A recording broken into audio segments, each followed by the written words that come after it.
Ivan කියලා පිළිගන්න ඔයාලා හැමෝම අදත් අපේ Simplify X YouTube channel එකට අද අපි ඔයාලට අරන් ආවේ Microsoft Excel වල review tab එක ගැන කියලා දෙන tutorial එකක්.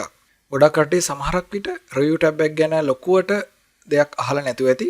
අවුලක් නැහැ. review tab එක ගැන 아무තු දෙයක් නෙවෙයි. review tab එකේ සමහරක් tools තියෙනවා අපිට ගොඩක් ප්‍රයෝජනවත් වෙන්න පුළුවන් දේවල්. ඉතින් ඒ දේවල් ගැන ගොඩක් සරලව විස්තරාත්මකව පැහැදිලි කිරීමක් කරන්න අපි මේ අද tutorial එකේදී බලාපොරොත්තු වෙනවා.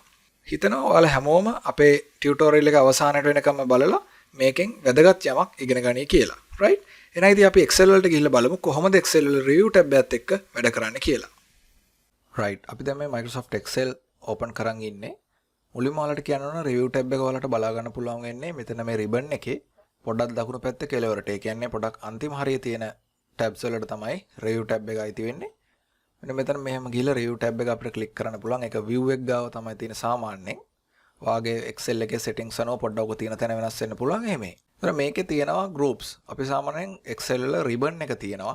ඒක ඇතුලේ tabs තියෙනවා. tabs ඇතුලේ groups තියෙනවා. ඒ කියන්නේ එක විදියේ මේ tools ටිකක් ඒගොල්ලෝ group කරලා තියෙනවා. ඔයාලට බලා ගන්න ලේසි වෙන විදියට. ඒතර මේකෙත් එහෙම මේකේ proofing කියලා group එකක් තියෙනවා. language කියලා තියෙනවා. comments කියලා group එකක් තියෙනවා. ඒ වගේම changes කියලා group එකක් තියෙනවා. අතර ඔයා සාමාන්‍යයෙන් Excel 2016 2019 වගේ පාවිච්චි කරන කෙනෙක් නම් මීට අමතරව තව groups දෙක තුනක් තියෙන්න පුළුවන්. හැබැයි ඔයාලා සාමාන්‍යයෙන් එදිනදා වැඩ කරන් යද්දී මෙතනදී ඔයාලට අවශ්‍ය වෙන්නේ මේවායින් options 3-4ක් තමයි. අනිත් ඒවා ලොකුවට හැමතිස්සෙම අවශ්‍ය වෙන්නේ නැහැ. ඒතර එතනිනුත් ගත්තොත් මෙතන මේ protect sheet protect workbook කියන එක ගැන සවිස්තරාත්මක ටියුටෝරියල් එකක් අපි ඔයාලට කරා. ඒක බලන්න අපේ playlist එකේ ඇති. ඉතින් ඊට අමතරව මෙතන තියෙනවා spelling කියලා proofing group එකේ tool එකක්. ඒ වගේම comments. ඔය දෙක ඔය Excel වල නිතරම frequently වැඩ කරන කෙනෙක් නම් දැනන් හිටීම ගොඩක් ප්‍රයෝජනවත් වෙයි ඔයාට.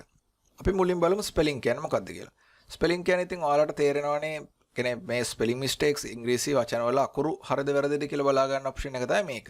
ඒතර මම මේ දැන් Wikipedia වලින් මේ Excel ගැන තියෙන පොඩි ටෙක්ස්ට් දෙකක් පැරග්‍රාෆ් දෙකක් ඔයාලට මෙතනට Excel වලට දාලා තියෙනවා මේක පැහැදිලි කරන්න. ඒතර මොකක් හරි මේ අදාළ Tamanට අවශ්‍ය සෙල් එක සිලෙක්ට් කරලා ස්පෙලිං කියන එක ක්ලික් කරන්න. ක්ලික් කර ගමන් එයා ඒ අදාළ සිලෙක්ෂන් එක ඇනලයිස් කරලා කියනවා මෙන්න මේවා. එයාගේ ඩික්ෂනරි නැති ඒවා. දැන් මගේ ලැන්ග්වේජ් එක වෙන්නේ English United Kingdom. දැන් මේක ඔයාගේ United States උනොත් පොඩි වෙනස්කම් වෙන්නත් පුළුවන්. ඒක ලොකු ගැටලුවක් නෙවෙයි. මෙතන වන්නම් මේ ඩික්ෂනරි ලැන්ග්වේජ් එක වෙනස් කරන්නත් පුළුවන්. ඒ කියන්නේ අර එයා ඒ ඩික්ෂනරියෙන් බලලා තමයි මේක හරිද වැරදිද කියලා තීරණය කරන්නේ. ඒකට සාපේක්ෂව මේ පැරග්‍රාෆ් එක ඇනලයිස් කරලා එයා කියනවා right මොනවද මට තේරෙන දේ මේකේ අවුල් තියෙන කියලා. දැන් එකක් කියනවා not in dictionary. මේ Mac OS කියන වචනේ යාගේ dictionary නෑ කියනවා. right? ඒතර ඒකට එයා suggestions ටිකකුත් දෙනවා. මෙන්න මේවායින් තෝරලා බලන්න මේක හරිද කියලා. නමුත් දැන් මට තේරෙනවා Mac OS කියන එක අවුලක් නෑ. ඒක මට හදන්න අවශ්‍ය නෑ. එහෙනම් මම මේක ignore once. ඊළඟට iOS කියලා වචනයක් තියෙනවා. ඒකත් අවුලක් නෑ. ඒකත් ignore once. ඒ වෙලාව මේ පැරග්‍රාෆ් එකේ කතාව ඉවරයි. ඊළඟට ඊට පස්සේ තියෙන සෙල් එකට පයින්නවා. ඒතර ඒකෙත් තියෙන ඒවා සමහර ඒවා කියන මේ worksheet function කියන එක එයාගේ dictionary නෑ කියලා. නමුත් ඒක අපිට අදාළ නෑ. ටෙක්නිකලි ඒක ඒ word එක හරි. right? දැන් මම ඔයාලට මේක තවත් පැහැදිලි වෙන්න පොඩි කතාවක් කියලා දෙන්නම්. අපි මේකේ හිතාමතා මේ වචනයක් වරද්දමුකෝ. දැන් මේ forms කියලා තියෙනවනේ. මම මේක තව පොඩ්ඩක් zoom කරන්නම්. zoom කළා මේ form එකේ O එක අයින් කරා. හරි? අපි දැන් මේක select කළා. මේක select කරත් නැතත් මේ ඔක්කොම automatically එයා check කරනවා. අපි එකපාරක් spell check එකක් දැම්මයින් පස්සේ මම නිකන් මේක select කරලා spelling click කරන්නම්. දැන් මේක Mac OS වැඩක් නෑ, iOS වැඩකුත් නෑ. මෙන්න FRMS කියන not in dictionary කියලා එනවා. ඒතර එයා ඒකට suggestions උත් දෙනවා. forms. අවුලක් නෑනේ forms තමයි අපිට ඕනේ. එහෙනම් මේක change කරන්න. change කරගමන් ටක් ගාලා එතන තියෙන එක change වෙනවා. ඒතර forms කියන වචනේ තව කොහේ හරි තියෙනවනේ මේක change all කරගමන් ඒ මුළු worksheet එකේම තියෙන change මේ forms කියන වචනේ හරියටම spell වෙනවා. right? ඉතින් ඕක තමයි ස්පෙලිං එකෙන් කියන වැඩි ලොකු මහ දෙයක් නෑ. ඔයා සාමාන්‍යයෙන් පුරුද්දක් කරගන්න. මේක Excel document එකක් වා හදලා ඉවරනාට පස්සේ report එකක් වෙන්න පුළුවන්, මොනවා හරි table එකක් වෙන්න පුළුවන්. ගොඩක් ඉංග්‍රීසි වචන පාවිච්චි කරලා තියෙනවා නම් rule of thumb. ඒ කියන්නේ හොඳ පුරුද්දක් තමයි. මේක spelling check එකක් දාලා බලන්න කොහොමද ඔයාගේ spelling mistakes මොනවා හරි තියෙනවද කියලා. ඉතින් මොකද ඔයා හදන record එක නිවැරදිම record එකක් බවට පත් කරගන්න හොඳ tool එකක් මේ spelling tool එක. අපි යන්න දෙන tool එකට. දෙන tool එක තමයි comments. මේක නම් මාරම වැදගත්. මේ ගොඩක් වෙලාවට ඔයාලට ප්‍රයෝජනවත් වෙන්න පුළුවන්.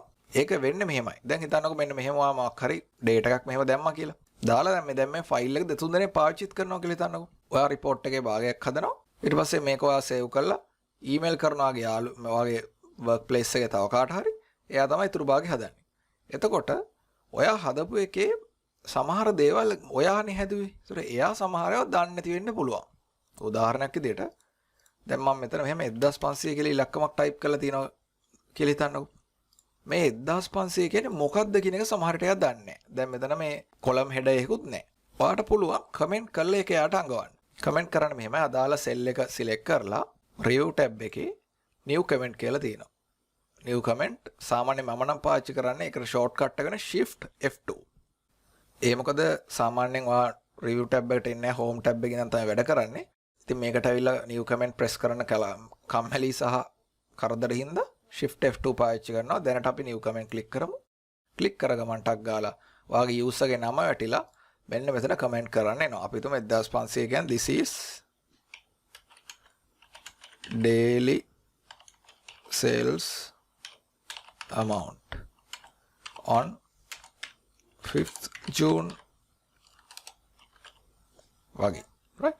ඒතර මේක click කරගම ටක් ගාලා මේ අදාළ user ගේ නමත් එක්ක වැටෙනවා. මෙන්න මෙහෙම comment එකක් දැම්මා කියලා. මේ cell එකේ මෙහෙම තියාගෙන ඉන්න තාක්කල්. ඒක ගොඩක් වැදගත් විශේෂයෙන්ම ඔයා හදපු document එක තව කෙනෙක් බලනවා නම් සහ ඔයා දැන් report එකක් හරි record එකක් හරි මොනවා හරි එකක් හදලා ඉවර වෙලා අවුරුද්දකින් විතර ආයි බලනවා නම් සමහර කරපු දේවල් ගැන ඔයාට අදහසක් එහෙම නැත්නම් මතකයක් නැති වෙන්න පුළුවන්. ඉතින් ඔය කතාවටත් හොඳම solution එක තමයි ඒ වගේ අමතක වෙන්න පුළුවන් තැන්වල හැමතැනම කමෙන්ට් එකක් විදිහට දාලා තියන කිසි කරදරයක් නැහැ. මෙහෙම නිකන් ඉද්දි පේන්නේ නැහැ මේක. හැබැයි කමෙන්ට් කරගම මෙන්න සෙල් එක දකුණු පැත්තේ උඩ කෙළවරේ red color පොඩි ඊතලයක් වගේ එකක් තියෙනවා. ඔයාලට ඒක පොඩ්ඩක් ලං වුණාම මේක බලා ගන්න පුළුවන්. ඔයාලගේ දැන් සමහරට මේ වීඩියෝ එකේදී හරියට පැහැදිලිව පේන එකක් නැහැ. හැබැයි ඔයාගේ worksheet එකේ කරලා බලන්න. එතකොට මේක පේනවා. ඒ වගේම මම කරන මෙහෙම ඉද්දි මේක පේන්නේ නැහැ කියලා.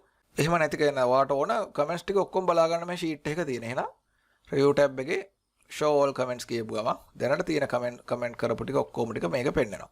ආයි මේ ක්ලික් කරගම ඒක පෙන්නන්න නැතුව යනවා. ඊළඟ මේ දාපු කමෙන්ට් එක එඩිට් කරන්නත් ඕන වෙන්න පුළුවන් නේ. එහෙම වෙන්න පුළුවන් නේ. එහෙනම් ඒ කමෙන්ට් එක තියෙන සෙල් එකට ගිහිල්ලා edit comment ගිය ගමන් මෙතන මේක edit කරගන්න අපි දැන් 5th June නේ 15th June. right? edit කරගන්නත් පුළුවන්. delete කරගන්නත් කතාව එච්චරයි. මේක select කරලා delete press කරන්න. එතකොට comment එක delete වෙනවා. ඉතින් ඕක ගොඩක් වැදගත් වෙයි. ඔයාලා දැන් මම කියනකොට ඔයාලට තේරෙයි ඔයා කරන් යන වැඩට අදාළව මේ comment කියන option එක ඔයාලට වැදගත් වෙන්නේ කොහොමද කියලා.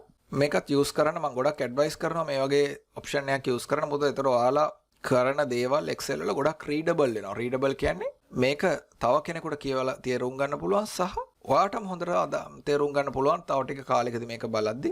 මොකද එහෙම නැති වුණත් මේක වැඩක් නෑ. ඔයා Excel වලින් කරන්නේ වැඩි. ඉතින් ඔය කාරණා ටික තමයි Excel review tab එක සම්බන්ධව සාමාන්‍යයෙන් මට කියන්න තියෙන්නේ. අපි මෙතනදී ප්‍රධාන වශයෙන් options දෙකක් කතා කරා. spelling සහ comment set කරන විදිය. තුන්වෙනි එක වැදගත්ම දේ review tab එකේ තියෙන්නේ protect features ටික. ඒ protect කරන විදිය sheet එකක් සහ workbook එකක්. අපේ කලින් tutorial එකේදී අපි කියලා දුන්න හින්දා අපි මේකෙදි කතා කරේ නැහැ. ඉතින් මේ වීඩියෝ එක බලන්න මිස් වුණ කට්ටිය අපේ playlist එකේ තියෙනවා වීඩියෝ එක. ඒකට ගිහිල්ලා බලන්න. ඒක අපි ගොඩක් සවිස්තරාත්මකව පැහැදිලිව සරලව protect sheet කියන option එක ගැන කියලා දීලා තියෙනවා. මේකෙදි අපි කතා කරපු spelling සහ comment කියන features දෙක ගැන මොන හරිම ගැටලුවක් තියෙනවා නම් comment section එකේ දාන්න. අපි ඒවට ගොඩක් ආසාවෙන් ඉන්නවා reply එකක් දෙන්න. right.